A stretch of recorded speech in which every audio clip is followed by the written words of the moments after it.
বছর বিপিএলকে ঘিরে অনেক নাটক আর বিতর্ক হয়েছে। এবার নতুন করে উঠল আরও এক বড়সড় অভিযোগ।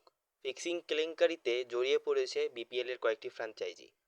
জাতীয় দৈনিক প্রকাশিত প্রতিবেদনে উঠে এসেছে ঢাকা ক্যাপিটাল সহ কয়েকটি ফ্র্যাঞ্চাইজির নাম। তবে ঢাকা ক্যাপিটালস তাদের ফেসবুক পেজে এক বিবৃতিতে জানিয়েছে অভিযোগটি সম্পূর্ণ ভিত্তিহীন। কোনো ধরনের প্রমাণ ছাড়া এভাবে সংবাদ প্রকাশ করা দায়িত্বশীল সাংবাদিকতার পরিপন্থী।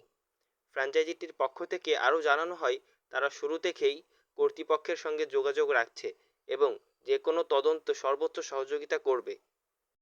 তাদের মতে এখন পর্যন্ত কারো বিরুদ্ধে কোনো প্রমাণিত অভিযোগ নেই। যদি কারো বিরুদ্ধে প্রমাণ মেলে তবে কঠোর ব্যবস্থা নেওয়া হবে। অন্যদিকে ঢলিউড তারকা শাকিব খান এ প্রসঙ্গে মন্তব্য করে সতর্ক করেছেন, ফিক্সিং ক্রিকেটকে কলঙ্কিত করে, দোষীদের ছাড় দেওয়া উচিত নয়।